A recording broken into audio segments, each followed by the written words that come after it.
Today, long time back, Christ was born. You all know the story of his birth and of all the sufferings he had to go through.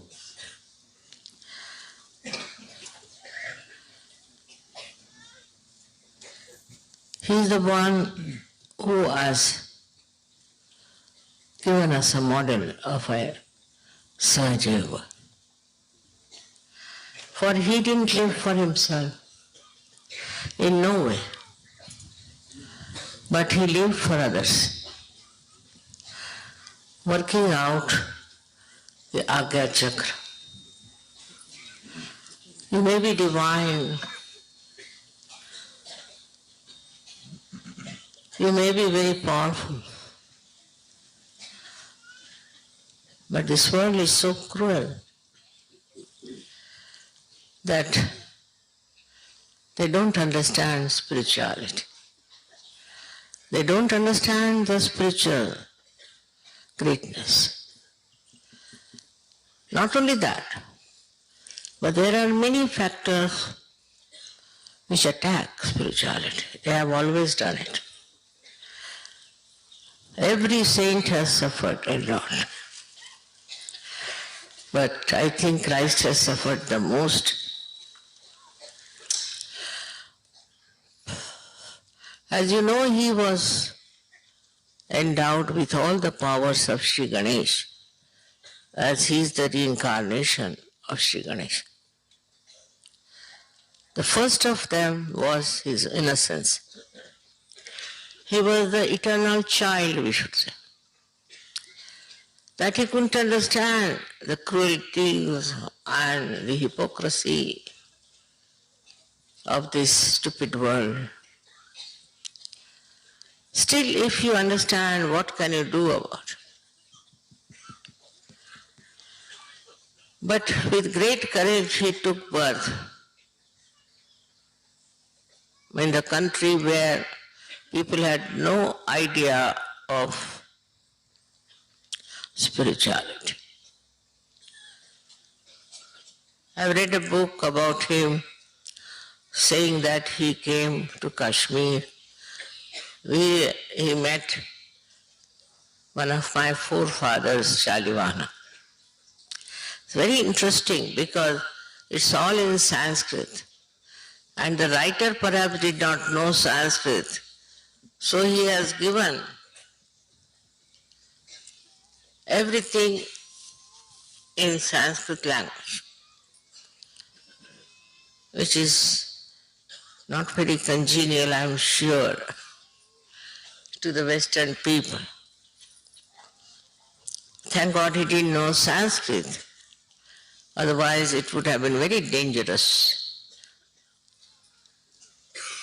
It's written in that he asked Christ, why have you come to India?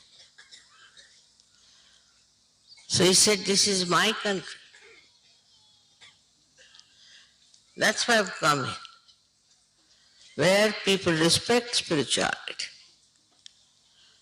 But I live among people who do not understand spirituality at all.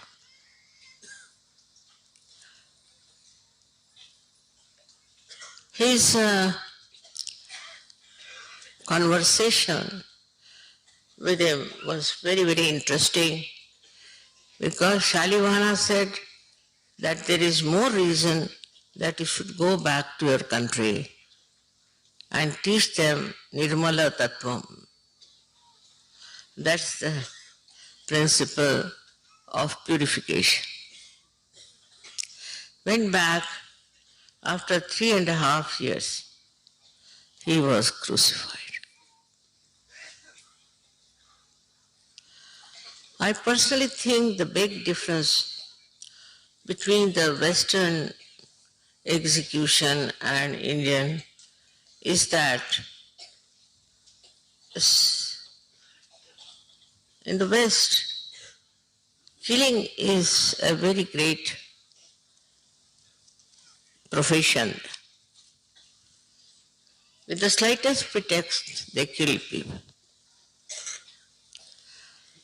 Anybody who is a saint was killed, or they call him a madcap. This is the best way to avoid spirituality. While in India, if a saint says anything, then he is not challenged. Never. But they believe in it. Because he is a saint, he is a much higher personality than we are.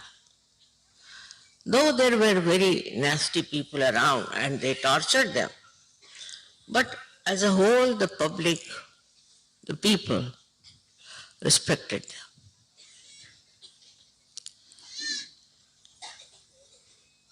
If there are false gurus, normally they don't stay in this country because they know they'll be found out.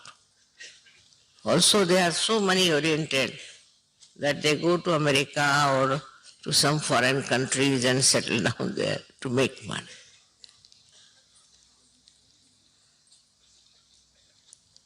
This is one of the signs, one should say. This may be one of the reasons why Christ was born in a very, very ordinary family. He had no proper bed to sleep as a child was. It's all described. Where he slept, how his mother and father lived in a place where there were cows and calves. It was to show that spirituality doesn't need any luxury,